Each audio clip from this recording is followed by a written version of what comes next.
programa de hoje, na verdade, foi um programa transmitido no canal do Jesus Lima, no seu programa semanal Classe com Jesus em parceria com Educafru, que acontece todas as terças-feiras.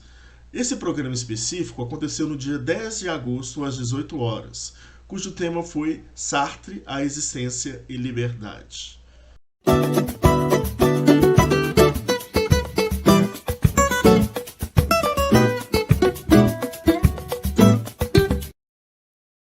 Dia 10 de agosto. Puxa vida, como que o tempo está passando. Esse mês de agosto me assusta, viu, Alan? Foi mês do atentado que eu sofri, não sei se eu lembro.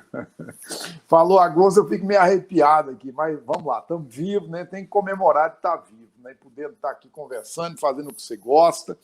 Então, é mais uma classe com Jesus hoje. Temos uma pessoa que passou por aqui, por essa classe, há uns 2 meses atrás, fez uma brilhante apresentação sobre Nietzsche, discutindo a questão das ideias do Deus morreu, não morreu, Nietzsche, Friedrich Nietzsche, deu um show aqui na classe com Jesus. E hoje nós estamos aqui com ele de novo, que é o professor Alan Kenneth. Vai falar sobre Sartre, Jean-Paul Sartre, que é um outro filósofo, que é referência, é um clássico. Então vamos lá na classe com Jesus de hoje, vamos colocar aí o professor Alan Kenneth. Coloca aí, Jordana, o Alan para nós. Boa noite, Jesus. Tudo bem? Boa noite, pessoal. Aí, tudo bem? Bacana. Alan, você tá me ouvindo? Sim, você está me ouvindo nós bem? estamos hoje com o professor Alan Kenneth, que é um professor que falou bacana na última classe conosco, esteve aqui participando, contribuiu gratuitamente nesse programa nosso, Classe com Jesus. Está aqui de novo, deu um show aqui sobre Friedrich Nietzsche, né, esse filósofo alemão, e hoje nós estamos aqui com ele se colocou mais uma vez à disposição para estar aqui conosco, falando sobre esse filósofo que revolucionou o mundo também, é um clássico, que é Jean-Paul Sartre. Alan, a palavra é sua, se por acaso a internet cair, você continua, se cair de lá, eu continuo de cá, tá certo? Nós não podemos deixar a peteca morrer, não é verdade? Então a palavra é sua, Alan.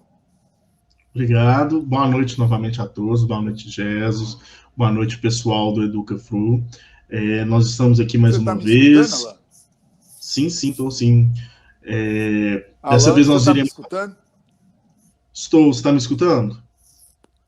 Parece que o Alan não está me escutando. Está escutando? Estou. Bacana, perfeito. Isso. Você está me escutando normal? Está conseguindo me escutar?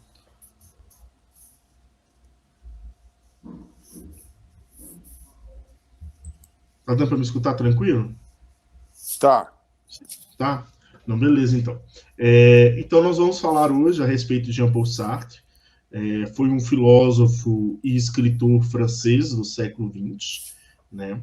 Ele nasceu no dia 21 de junho de 1905, por coincidência, um dia antes do meu aniversário, e morreu no dia 15 de abril de 1980, aos 74 anos. Tá? Ele é um dos maiores representantes do pensamento existencialista na França. Tá? A sua grande obra, né, podemos dizer, a obra célebre dele, é o Ser e o Nada, que é um livrinho um pouquinho extenso, não sei se está dando para ver, né? O Ser e o Nada, aqui eu tenho uma edição, um livrinho um pouquinho fino, onde ele vai fazer, né, essa análise toda da sua obra. Porém, ele escreveu vários outros livros, em sua maioria livros de literatura, onde ele vai tratar justamente o tema sobre existência, sobre liberdade e sobre questões também sociais, etc. Né? Eu tenho até um livro de literatura dele aqui, ele é chamado de uma trilogia chamada Caminhos para a Liberdade. Eu tenho uma edição mais antiga que eu ganhei de um amigo meu na época da graduação, se chama Idade da Razão. Um dos livros mais famosos dele de literatura é A Náusea, né, que foi um dos livros foi um dos primeiros livros que ele escreveu, inclusive. E também ele tem um outro livro chamado, na verdade, uma peça de teatro, ele escrevia também peças de teatro, uma peça de teatro chamada Entre Quatro Paredes, onde ele vai tratar a questão do inferno, né, que ele tem uma frase famosa, o inferno são os outros, e aí nessa obra Entre Quatro Paredes ele vai lidar justamente com isso. né? Chama Entre Quatro Paredes porque 4 pessoas morreram, foram para o inferno era uma sala fechada, sem janela, sem porta, e no centro da sala existiam 4 cadeiras e ali ficavam 4 pessoas que foram condenadas à eternidade, terem que conviver uma com as outras, né? E aí ele fala, né, que o inferno são os outros porque o outro é tudo aquilo que eu não sou.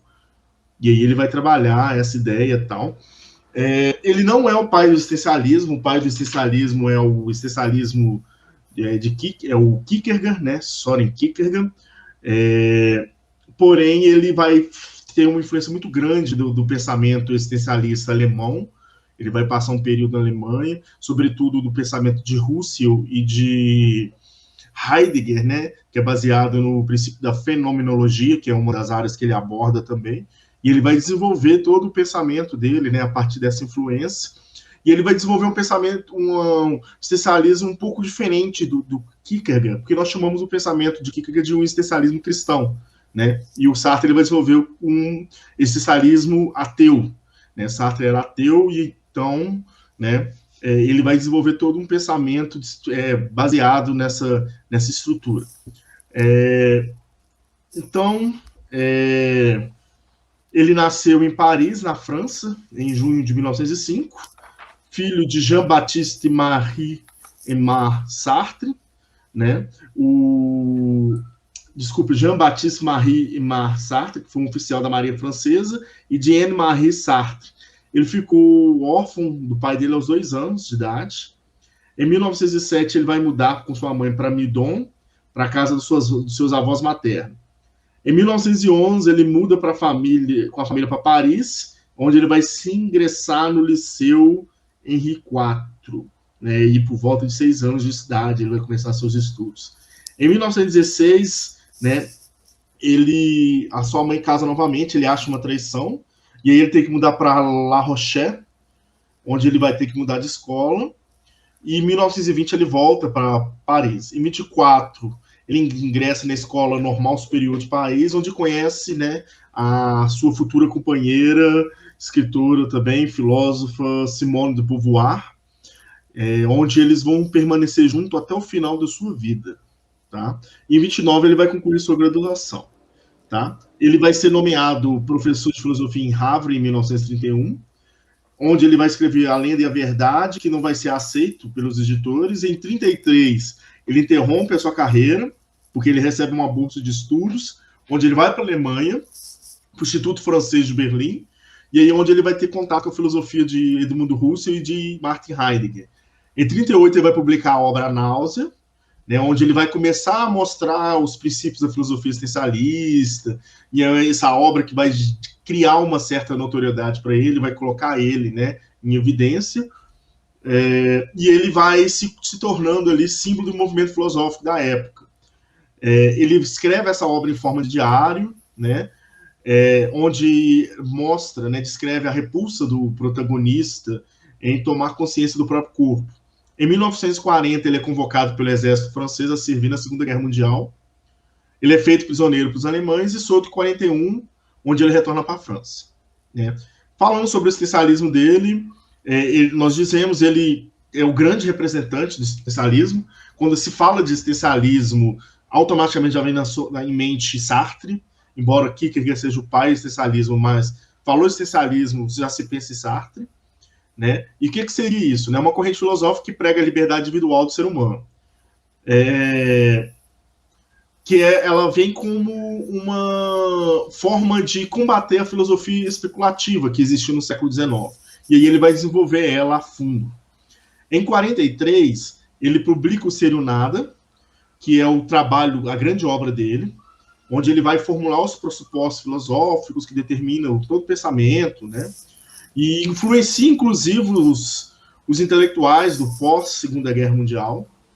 E ele vai ter influências, né, do marxismo e da psicanálise nesse pensamento dele.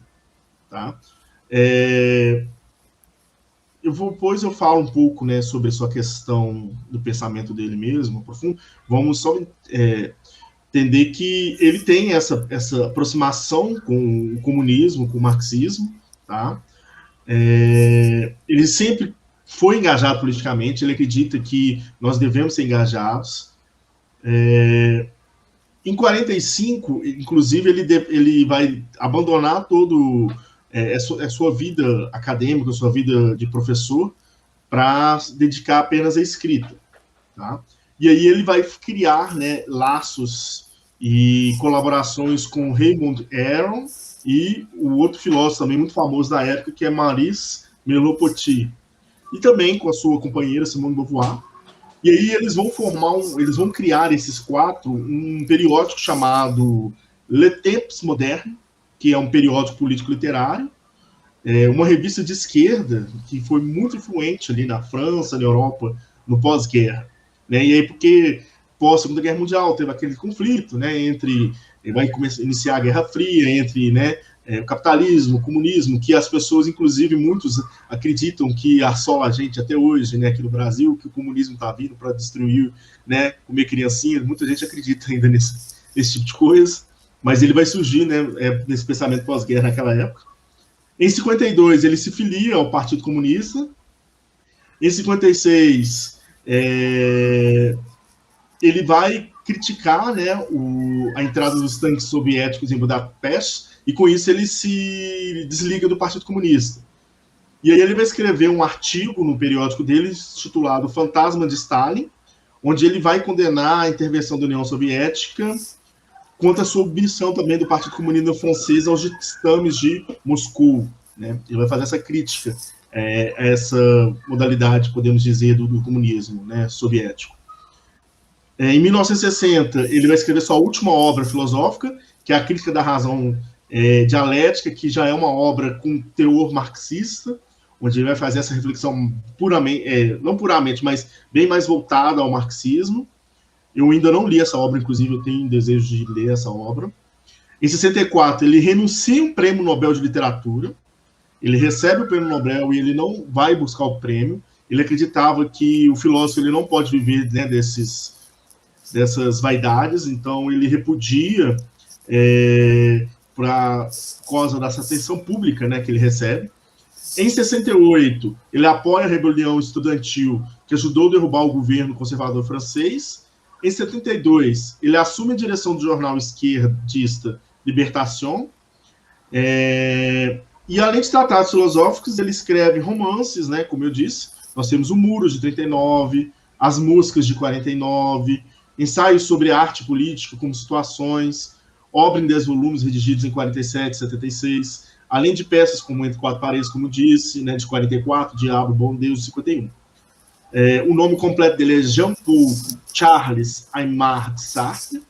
Ele fica cego nos seus últimos anos de vida, morreu em Paris, França, no dia 15 de abril de 80. Seus restos mortais foram sepultados no cemitério de Montparnasse, onde, posteriormente, a sua companheira Simone de Beauvoir também, ela foi sepultada, inclusive na mesma cova. Né? Como eu disse, eles ficaram juntos assim até o fim. Só um momento, rapidinho. Uhum. Enquanto isso, vou ler aqui os comentários, Alan. Marlon Reis, obrigado, Marlon, aí pelo seu comentário. Cadê o Marlon? Marlon é um grande professor também, seu colega de sala de aula, né, Alan? Isso, ele é meu colega de trabalho. O Marlon, um grande abraço, Gels e Alan, companheiros eruditos. Queria também aqui agradecer a internet está devagar, puxa vida. Lula de novo para o sorriso do povo. Vou ler aqui os comentários dos bolsonaristas também, né? Vamos ver, é bom que eles participam, eles aprendem alguma coisa. Tome vergonha na cara, o povo já não é mais besta, não fique falando que não sabe, comunista. Esse pessoal, eles não sabem nem o que é comunismo, né? Tudo isso, né? Eu falo, eles ficam toda hora me mandando para Cuba, para Venezuela. Aí eu peço eles para me mandar para a China, porque a China agora está bombando, ganhou as Olimpíadas, né? Quem sabe eles também vão ganhar algum dinheirinho lá na China, né? Na verdade, o presidente deles que está mais próximo, né? Fazendo desfile igual a Venezuela faz, igual a Coreia do Norte faz. O presidente deles está mais próximo do comunismo, que eles tanto têm aversão do que a gente. Isso que... Nós defendendo democracias, defendendo a Venezuela, defendendo o Kim Jong-un. Brasil lá viraria Venezuela, né, com preço do gás, preço da carne, tanque de guerra andando na rua. Eles não sabem o que faz da vida, eles não sabem se apoia Moro, se apoia esses caras, se apoia Aécio Neves, se apoia Bolsonaro. Cada hora eles ficam perdidão, velho. Eles não sabem, só arrebentando. São 10 anos de atraso, né, velho? O que estrago que essa galera está causando no país, a fome voltando, mas nós vamos reverter isso com muita luta. Posso dar continuidade?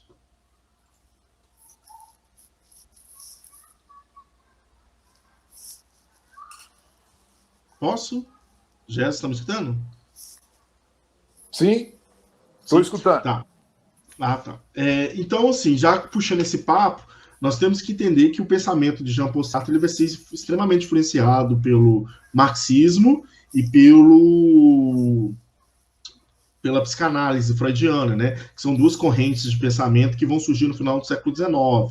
Então, são os pensamentos que vão estar, podemos dizer, entre aspas, em moda no período de desenvolvimento do Sartre, juntamente com a fenomenologia que o Edmundo Husserl vem desenvolvendo.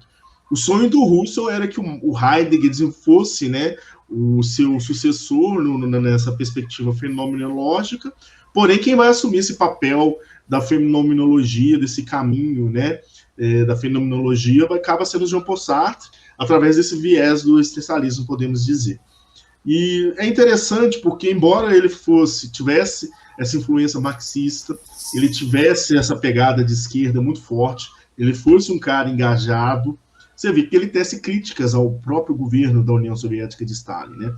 E é isso que às vezes essas pessoas não conseguem entender, somente os bolsonaristas, que tentam pensar num viés muito duplo. Eles acham que as coisas é direita e esquerda, né? Eles não entendem que existem variações dentro dessas estruturas.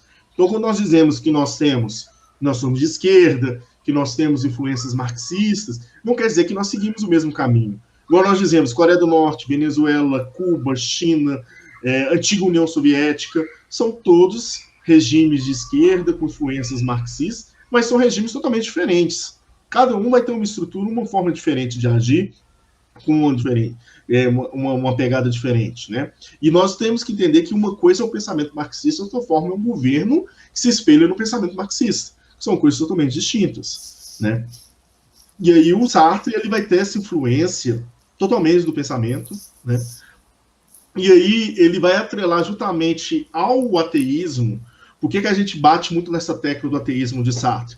Porque entender que o Sartre era ateu vai facilitar na compreensão do pensamento, porque isso influencia muito no pensamento sartriano, né? Ele deixa bem claro dentro da estrutura de pensamento. Porém, o pensamento do Sartre, como eu disse, ele é muito vasto, né? Não tem como a gente aqui num programa, às vezes, pensar nesse trabalho. Ele escreveu várias obras. Então, nós vamos basear no quê? Ele vai escrever o Ser o Nada, onde ele vai desenvolver o seu pensamento. Porém, ele teve várias críticas em cima dessa obra, que foi sua obra filosófica, sua obra onde ele vai apresentar seus conceitos, seu pensamento e tal. E aí ele vai fazer uma conferência, e a partir dessa conferência ele vai escrever um livro, um livreto quase, né? Não é considerado livreto porque, segundo um amigo meu, para ser livreto tem que ter menos de 50 páginas, ele tem um pouco mais, ele tem cerca de... a edição que eu tenho aqui tem um pouco mais de 80. Então deve ter mais ou menos umas 55, 60 páginas, que é essa conferência, o Existencialismo e o Humanismo, onde ele vai fazer uma espécie de síntese do pensamento do Ser o Nada. E eu acho interessante partir desse ponto, né? Até porque as pessoas que não são da área da filosofia, ou até mesmo as pessoas que não conhecem o pensamento de Sartre, o próprio Sartre ele vai dar um resumo do pensamento dele, pelo menos nesse primeiro momento, né? Que aí depois ele vai escrever a crítica da razão dialética, o pensamento tardio, mas a base do pensamento existencialista dele, a síntese é essa obra, o Existencialismo, o Humanismo. Então, quer estudar Sartre? Você não precisa ir direto para o Ser o Nada. Você pode ler o Existencialismo e o Humanismo, pode ler suas obras de literatura e aí depois você acaba indo para o Ser o Nada, que é uma obra mais complexa, podemos dizer assim. E essa obra, Essencialismo e Humanismo, é uma obra muito simples, ele dá muitos exemplos, é uma espécie de conversa mesmo, igual nós estamos fazendo aqui, só que ele fez isso na época dele, numa palestra, né, explicando basicamente o pensamento. Outro critério que nós temos que entender é o seguinte, por que nós falamos que o Sartre teve a sua companheira por toda a vida, Simone de Beauvoir? O Sartre ele defendia tanto a questão da liberdade, assim como Simone de Beauvoir, que eles, embora eram companheiros de vida intelectual, de vida romântica, sexual, mas eles não eram monogâmicos.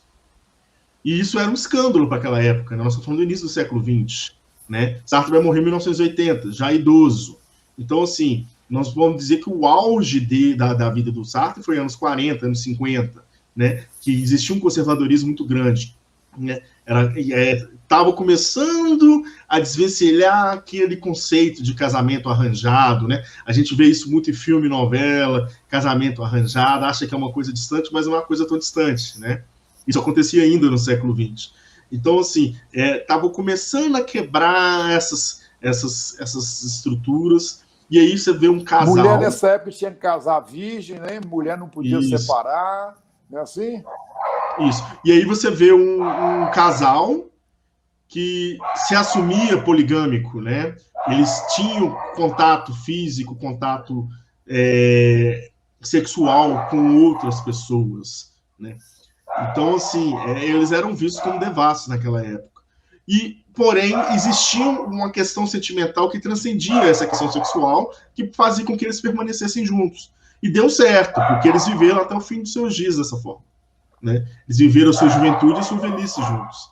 Então, assim, também é uma outra característica do pensamento. O Sartre viveu, não só desenvolveu uma teoria filosófica, como pregou essa teoria e viveu essa teoria. Assim como Nietzsche também, que eu acho interessante, né? Foram pessoas que viveram o que eles diziam, que é uma coisa muito rara a gente ver isso, né? As pessoas geralmente, principalmente os bolsonaristas, já que nós estamos falando, eles falam muito, mas vivem escondidos, né? De outras formas. E aí não é à toa que a gente vê vários políticos bolsonaristas aí sendo presos, né? Por assassinato, estupro, né? A gente vê o caso aí, por exemplo, da Flor de Lis, você vê o caso daquele deputado que assassinou o enteado, você vê aquele deputado também lá do Rio, bolsonarista, que foi preso por desvio de verba, se não me engano. Você vê vários casos de pessoas que pregam, né? Por exemplo, igual a própria Flor de Lis, né? Evangélica, da família, bons costumes, mandou os próprios filhos matarem, né, o marido dela. Então você vê que são pessoas que pregam uma coisa e vivem outra. E aí você vê que Sartre, Nietzsche, esses caras, eles viveram, né, o que eles pregavam, assim como Foucault, entre outros pensadores. Então nós temos que pensar nisso. E aí o Sartre trabalha muito o conceito de subjetividade, né? E ele levanta essa bandeira por quê? Porque os críticos vão criticá-lo por causa disso. Porque a palavra subjetividade ela tem uma dupla interpretação. Ele não está falando subjetividade no sentido de um isolamento social. Né? Ele prega muito o conceito cartesiano, né, na sua filosofia, mas por causa da influência do Husserl, da fenomenologia. Porque o Husserl parte do pressuposto cartesiano da subjetividade. Não quer dizer que nós somos isolados, como Descartes faz, quando ele cria o código. Né? Quando o Descartes ele fala penso, logo existo, e aí ele nega a realidade, sensível à realidade de todas as coisas, ele cria um problema para ele que ele tem muita dificuldade ele consegue afirmar sua existência, mas ele não consegue, ele tem muita dificuldade para afirmar a existência de outras coisas. O Sartre ele está trabalhando por outro caminho, assim como Husserl.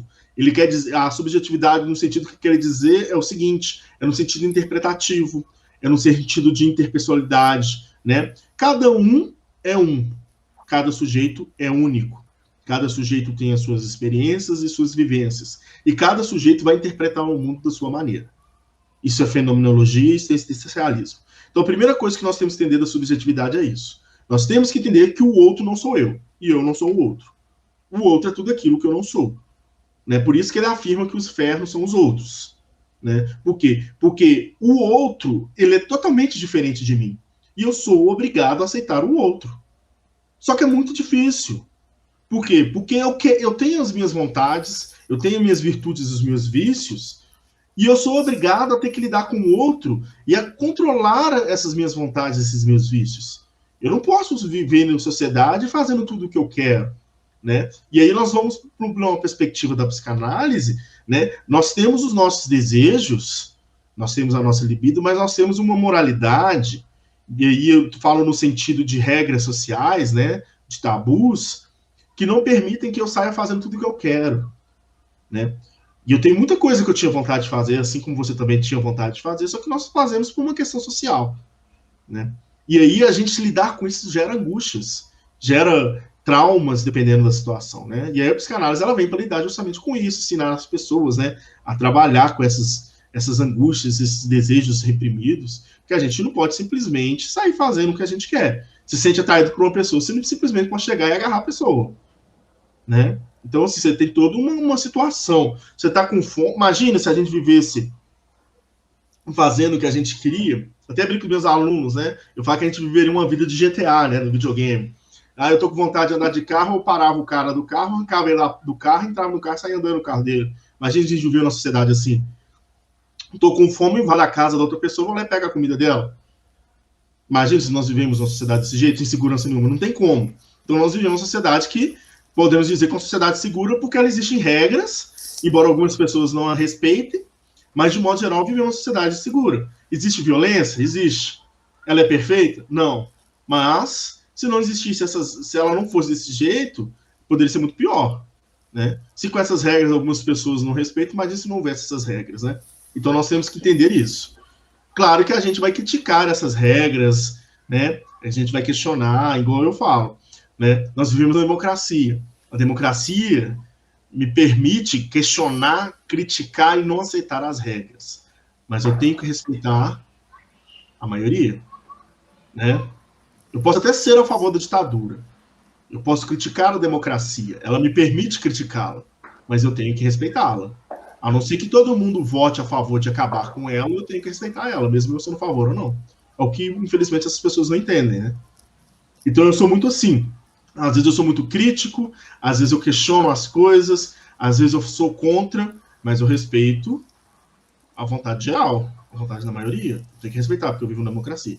Então é o primeiro pressuposto que nós temos que entender, né? Por isso que é muito difícil conviver com o outro. E é interessante porque quando a gente fala de essencialismo, do eu, de liberdade, a gente pensa automaticamente muito no eu, no indivíduo, né? Eu. Mas o Sartre, o tempo todo, ele está falando o outro. E eu acho que é isso que é interessante. A liberdade dele não é uma liberdade do eu, mas uma liberdade que está o tempo todo lidando com o outro. Então, a subjetividade que ele quer dizer é isso. Esse limite que existe entre eu e o outro que deve ser respeitado. Eu acho que é o mais importante, né? E então, assim, nós temos que entender que é a partir do olhar do outro que nos identificamos. Que é a partir do olhar do outro que me vejo diante do mundo e percebo quem sou e como sou. Porque o outro que é parâmetro de referência para mim. Numa perspectiva social, numa perspectiva existencial, numa perspectiva política. Porque se não existisse o outro, como que eu me identificaria? Como que eu me perceberia como um ser humano, enquanto ser, né, existente, ser que existe, que vive, que pensa, que sente, que age? É porque existe o outro. Porque se eu não tivesse o outro como parâmetro, eu não conseguiria entender a minha própria individualidade.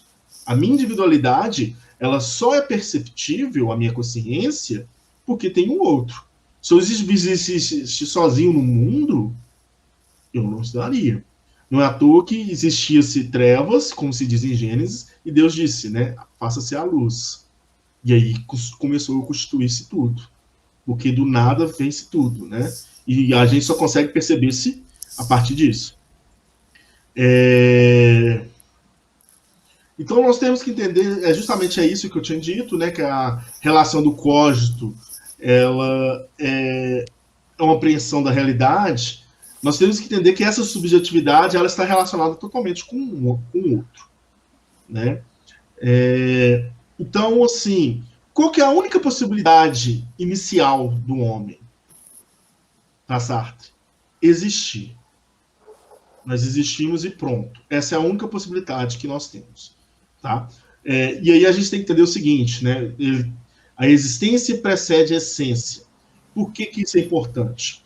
Porque um crente, né? Aí quando eu falo crente, eu falo uma pessoa que crê num ser superior, num ser divino, ele tende a acreditar que existe uma essência divina, né? Algo anterior à própria existência, uma alma, né? Um espírito, algo que vem, né? Então que nós vamos ser criados a partir disso. O existencialista acredita que não existia nada, a partir do nada que nós existimos. Então, o que seria essa minha essência? A minha essência é a minha condição humana de movimento diante do mundo. Como assim? Eu sou. Primeira coisa, eu existo. É a minha condição inicial. Eu existi. Nasci. Saí do útero. Nasci. Chorei. Pronto. Aquele choro é a minha primeira representação. A minha primeira comunicação. A minha primeira manifestação do mundo. É o meu primeiro contato com o mundo. Por isso que eu choro. Porque eu não entendo nada. Eu não tenho conhecimento de nada. Eu sou um nada. Eu sou uma folha em branco. Então eu choro porque tudo para mim é desconhecido. Tudo para mim é estranho. Então eu choro. Nasci. Começo a entender o mundo. Começo a perceber o mundo. E eu vou ter essa percepção do mundo e esse conhecimento do mundo até o momento da minha morte. Então eu sou, no momento que eu nasço, até o momento que eu morro. Dentro dessa dimensão do nascimento e morte, dentro daquilo que é humanamente possível, eu sou ilimitadamente possível. Não sei se você consegue entender o que eu estou querendo dizer. Deixa eu tentar pensar com outras palavras para ficar mais fácil. Sabe aquela frase, filho de peixinho, peixinho é? Para Sartre, não existe isso. Não quer dizer que meu pai é vendedor, que eu vou ser vendedor. Não quer dizer que meu pai é uma pessoa boa, que eu vou ser uma pessoa boa. O que eu vou ser, isso vai depender do que eu vou viver. Da forma que eu vou entender o mundo. Né? E aí eu gosto muito de usar uma palavra que o Paulo Freire usa na pedagogia do oprimido. Na pedagogia do oprimido que ele usa. Não na pedagogia do oprimido, na pedagogia da autonomia. Que ele fala o seguinte: somos um constante inacabamento. Somos seres incompletos, né? Nós estamos em constante produção até o momento da nossa porta. Então nós somos seres prontos no momento que a gente morre. Enquanto a gente não morrer, a gente vai estar em construção. E aí é interessante porque a liberdade, ela consiste na capacidade individual da escolha. Nós somos livres para escolher. Sartre fala isso. Nós somos livres para escolher. Não existe se não tem escolha. Eu vou te pôr um ladrão põe uma arma na sua cabeça e fala, me passa logo, senão eu te mato. Eu não tive escolha e deu o celular para ele. Você teve, você podia ter morrido. Só que você não quer. Por quê? Porque você sempre vai fazer uma escolha que você acha que é melhor para você. Então, assim, você tem escolha. Só que você escolhe aquilo que você acha que é melhor. Você sempre tem escolha. É isso que o Sartre coloca. Um escravo, ele tem a opção de se rebelar contra aquele que o escraviza, ou tem condição, ou fica, né, em submissão. Se o escravo não tivesse opção, eles seriam escravos até hoje. Não é à toa que nós vemos que na história da escravidão, os escravos se rebelaram constantemente. Né? Você tem a história dos quilombos, sobretudo quilombos povoados, foram condições históricas de lutas que aconteceram o tempo todo. Por quê? Porque eram pessoas livres que estavam sendo escravizadas e contra sujeitos livres e conscientes de sua liberdade lutavam o tempo todo em prol dessa liberdade. Né? Então, o Sartre, o que ele quer dizer é isso. A gente tem escolha sim. Só que você vai escolher, né, de acordo com com aquilo que você acha que é melhor para você, com aquilo que você acha que vai ser bom para você. Então, o primeiro ponto de partida que nós temos é isso. Nós somos livres porque ela consiste na questão de escolha. Porém, a liberdade ela não se esgota apenas nisso. Por quê? Porque a escolha ela está ligada ao quê? Ela está ligada ao valor. Primeira coisa que nós temos que entender. Então, quando eu faço uma escolha, eu estou atribuindo um valor àquela escolha. Como assim? Eu sou atleticano. Eu escolho torcer para o Atlético. Quando eu me escolho ser atleticano e falo para as pessoas que eu estou atleticano, o que eu estou dizendo para as pessoas? que o melhor time, na minha concepção, é o Atlético. Quando eu caso, eu estou dizendo para as pessoas que o matrimônio é uma escolha, um caminho bom de se seguir. Então, as nossas ações e as nossas escolhas, o tempo todo estão gerando valores para outras pessoas. É por isso que eu falo que o tempo todo o Sartre está falando sobre o outro. As nossas escolhas geram valores, esses valores influenciam outras pessoas. Da mesma forma que nós também somos influenciados pelas escolhas do outro. Então, assim, a liberdade, ela está muito mais relacionada, essa possibilidade de você fazer uma escolha, embora você está o tempo todo sendo influenciado, mas, além de tudo, também, é muito mais uma possibilidade de construção enquanto indivíduo do que como escolha em si. Porque se a escolha gera um valor, ela gera também uma consequência e ela gera um padrão de comportamento e uma experiência que vai gerar uma maturidade na pessoa. Ou seja, o Alan é quem ele é hoje porque o Alan fez uma série de escolhas ao longo da sua vida que geraram uma série de consequências e essas consequências influenciaram na forma que o Alan é hoje. Tá claro o que eu estou querendo dizer? E aí ele fala o seguinte, por exemplo, covardia. Covardia não é uma condição de temperamento. Não existe um temperamento covarde. O que existe são escolhas covardes. Não quer dizer que a pessoa ela não tem um temperamento covarde. Ela gera uma série de escolhas que façam que ela seja vista como covarde. Mas ela pode, com uma escolha, ela pode mudar isso. Então, assim, tudo está relacionado a uma questão de escolha. Você falou um negócio bacana aí, Alan. Você falou um negócio bacana que eu gosto muito, que é do Heidegger, né? Que é a questão da covardia versus a coragem, né? Ou seja, para você existir, você precisa de ter cor, né? Você precisa de ter coragem, agir, coragem, né? Você não pode amarelar, você não pode ser mais um no mundo, como se fosse sei lá, qualquer, né? Animal qualquer por aí. Você tem que ter cor, você tem que tornar-se. Inclusive a Simone de Beauvoir trabalha muito, ela tem um livro, Tornar-se Mulher. A mulher não nasce mulher, a mulher torna-se mulher. Né? Ela assume uma posição de comando de si própria, né? Coloca o seu corpo para existir. Né? Ou seja, isso é o existencialismo, né? do Sartre. Né? É você se colocar, você existir nesse mundo, ter cor, ter coragem, e não ser uma Maria vai com as outras, né? Né, Alan? Também esse pessoal aí seguindo esse cara que está na presidência, eles não sabem o que estão seguindo, nunca lê um livro, não lê, só porque vê um WhatsApp, pegam ali, mas não tem postura, não tem posição, né? De fazer com que as coisas aconteçam para um mundo melhor, da perspectiva que o Sartre fala, que é um mundo coletivo, né? E não só pensando em você, mas pensando no coletivo, nessa sociedade, enquanto sociedade, né? E aí ele fala justamente isso, porque nós temos a ideia de má-fé, né? A má-fé é a negação dessa condição de escolha e condição dessas consequências, né? Então, assim, se eu nego a minha escolha, se eu nego a consequência da minha escolha, eu estou agindo de má-fé. Então, vamos pegar o exemplo dos isentões, as pessoas que ficam em cima do muro. Elas estão agindo de má-fé. Por quê? Porque para Sartre, você tem que se engajar. Não existe. Você se posiciona. Você posiciona de um jeito ou no outro. Você tenta se colocar como neutro, mas você está se posicionando. Tem uma frase que eu não lembro. Eu acho que até da Simone de Beauvoir essa frase. Quando você não está do lado do oprimido, você está do lado do opressor. Não existe isso. Se você vê um cara batendo na mulher na rua e não defende ela, automaticamente você está defendendo o cara que está batendo nela. Tudo bem que nos dias de hoje você não vai sair caçando confusão com todo mundo, que infelizmente tem muita gente violenta, dando armada. Mas você luta por políticas públicas que vão defender essa mulher. Você faz uma denúncia anônima para a polícia que tem um caso desse. Né? Igual uma vez, eu passei de carro, eu vi um assalto. Eu presenciei um assalto, os assaltantes roubando o celular da menina. Eles olharam para mim.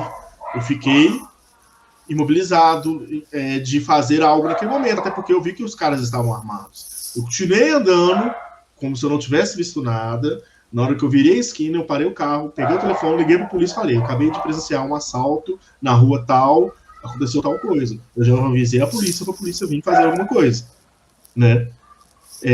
Por quê? Porque também eu tenho que fazer o que é melhor para mim, né? Perfeito. Eu não... Mas a maioria das pessoas... Só ler alguns comentários. Sim. Eu queria só ler alguns comentários aqui. Tem aqui a Dice, né? A Dice, João Braga, Lula, nosso mestre do Brasil feliz.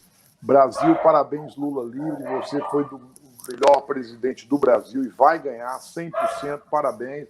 Lula livre, nosso trabalho de brasileiro, gosta muito de vocês, porque você não desfazia dos pobres, não precisa de guarda-costas. Parabéns, Lula. Você foi João Batista dos Santos Oliveira, melhor presidente do Brasil, e vai ganhar, você merece ganhar, porque você sabe trabalhar. Parabéns, Lula livre. Obrigado, Dice, pelo seu comentário. Bom demais a sua fala. Queria aqui também um outro comentário aqui. Eu queria aproveitar as pessoas que estão nos assistindo.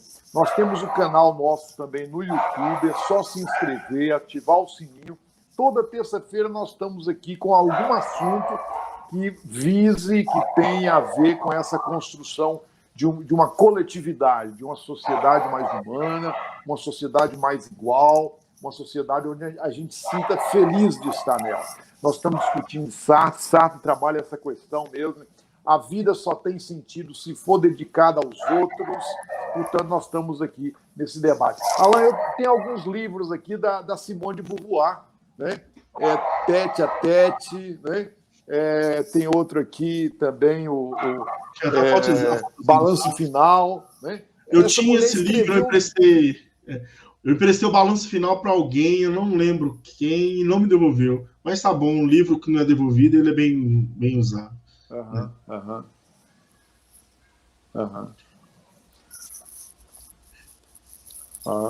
Livro sempre assim, livro e disco, né? Antigamente se emprestava disco a Deus, né? Mas eu acho então, Alan, nós já estamos chegando ao final. Eu queria que você... Sim. Você queria que eu fizesse um fechamento, no caso. Você queria dizer? Sim, nós estamos chegando ao final Tá. É só colocar uma coisa que você falou que eu acho interessantíssimo da Simone de Beauvoir, do existencialismo em geral, que inclusive vai influenciar muito a psicologia humanista, né? Não é à toa que o Sartre fala que o existencialismo é humanismo, que é justamente essa questão, que é a liberdade do indivíduo na própria identidade, né? Quando a gente fala de identidade de gênero, é justamente isso, que a identidade de gênero é justamente uma construção social que a pessoa faz. Nós nascemos macho e fêmea, né? Nós nascemos com órgãos reprodutores e existe uma sociedade, uma cultura que determina que quem nasce com pênis é homem e tem que agir de determinada forma, e quem nasce com vagina é mulher e tem que agir de determinada forma. É uma sociedade que prega que o nosso padrão de comportamento e os nossos desejos têm que estar totalmente direcionados à nossa questão no nosso sexo reprodutor, né, no nosso órgão sexual. E a psicologia humanista, assim como o existencialismo, fala que não, que isso é um comportamento social e a pessoa vai desenvolver isso conforme ela vai criar suas vivências, né? As suas construções sociais, etc. Então, eu acho interessante ressaltar esse ponto, né, que você levantou essa questão da Simone de Beauvoir, que ela fala, né, que não se nasce mulher, mas torna-se mulher. E outra coisa que eu acho que é importante frisar agora, né, já que encerrar antes de eu fazer o fechamento, essa questão da angústia. Porque no momento que você percebe que a escolha ela gera um valor, que a escolha ela tem uma influência na vida do outro, que você escolhe o tempo todo, e que a escolha é uma responsabilidade muito grande, porque ela gera consequências, né? Você é livre para escolher, mas essa responsabilidade também é sua. Você gera angústia. O existencialismo ele vive essa angústia, porque você sabe da responsabilidade. Não é fácil. A escolha ela não se torna algo fácil, algo banal, porque você vê como que sua vida influencia na vida dos outros. E o Sartre fala uma coisa muito interessante dessa nossa sociedade, né? Que se Deus não existisse, tudo seria permitido. E o Sartre acredita que a construção de uma identidade divina, ela se dá justamente como uma forma de criar padrões regulatórios para a humanidade. As pessoas, elas acreditam em um Deus, e aí o temor por esse Deus de um castigo faz com que elas andem na linha. E o humanista, o existencialista, não. Ele entende que a sua escolha traz responsabilidade, machuca o outro, e você deve fazer boas escolhas por causa dessa questão mais relacionada ao outro, as consequências que isso vai gerar. Não porque você tem medo de um inferno, não porque você busca um céu, mas porque é seu dever ter responsabilidade diante das suas escolhas. Então, basicamente, só para fechar, então, nós temos que entender o seguinte: o homem é livre, né? Porém, essa liberdade traz consigo responsabilidade, e a responsabilidade é angústia, pois a escolha que nós fazemos é plenamente livre. Mas quando nós escolhemos, também escolhemos para o mundo. Nós não somos responsáveis por nossa existência, a gente não escolhe nascer, mas nós somos responsáveis pela nossa constituição enquanto sujeito. Por quê? Porque as nossas escolhas vão nos constituir, né? Padrão de sua subjetividade, a partir das nossas vivências. E que por mais que eu me constitua, eu necessito do outro para compreender quem sou, como também sou responsável pela identificação que o outro terá através de mim. Então, assim, é uma coisa que nós temos que entender, essa sacada. Então, nós vivemos uma espécie de teia de relações, né? É o que o Sartre vai chamar de intersubjetividade. Nós precisamos do outro, nós temos que saber lidar com o outro. Então, basicamente é isso, assim, eu acho que, espero que tenha ficado claro, né? E aí, como eu disse, é uma síntese da síntese do pensamento do Sartre, né? É uma síntese do existencialismo e humanismo, que é uma síntese do ser e o nada.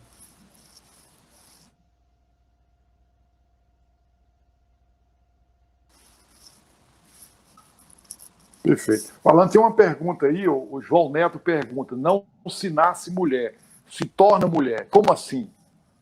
Você quer falar sobre João, essa... como eu te disse agora há pouco, é porque quando a gente fala de mulher, nós estamos dizendo do padrão comportamental que a sociedade institui.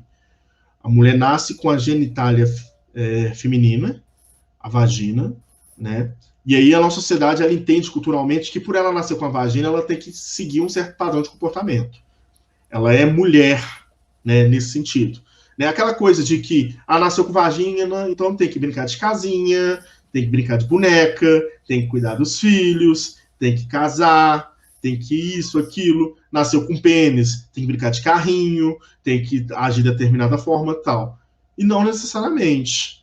Né? Então, quando se fala não se nasce, torna-se, é porque os padrões de comportamento nossos são padrões culturais, sociais. E aí o feminismo, assim como o existencialismo, a psicologia humanista, ela quebra um pouco com esse pensamento, né? Que é um pensamento que ele é historicamente conservador. Então, a ideia é que as pessoas são o que elas são a partir das suas experiências. Elas não precisam seguir um determinado comportamento em função do seu órgão. Não é função porque eu tenho um pênis que eu tenho que agir de determinada forma. Não é porque eu tenho um pênis que eu tenho que sair dando soco para todo mundo falando que eu sou um machão, um escrotão. Não é porque eu tenho vagina que eu tenho que agir de determinada forma. Não é porque eu tenho pênis que eu sou obrigado a casar e ter filhos com uma mulher. Entendeu? Se a pessoa, ela é quem ela é e pronto. E a gente não tem nada a ver com a vida do outro. Nesse sentido, nós devemos respeitar o outro, porque cada um é quem ele é, e nós devemos apenas ter essa questão do respeito. Eu acho que o respeito é acima de tudo.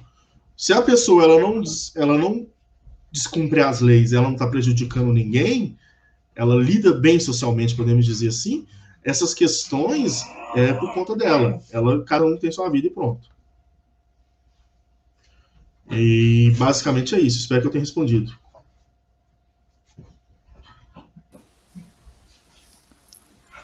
Pronto, voltou.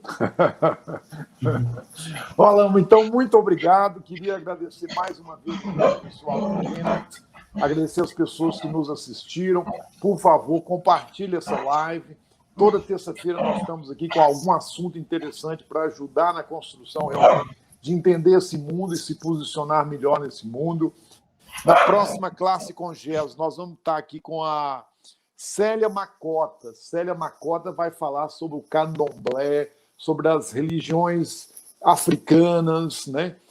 Como é que essas religiões se dão no Brasil, como que está o processo de construção e de ampliação dessas religiões de matriz africana. Então, vai ser na próxima terça-feira, às 18 horas, nós vamos estar aqui com a Célia Macota falando sobre as religiões de matriz africana. É isso aí, muito obrigado pelas pessoas que nos assistiram. Estamos aí nessa construção para construir um mundo cada dia mais bacana para todos nós. Obrigado. Obrigado, Alain, mais uma vez. Tá? Obrigadão. Eu que agradeço. Obrigado a todos que participaram com a gente. Um abraço a todos.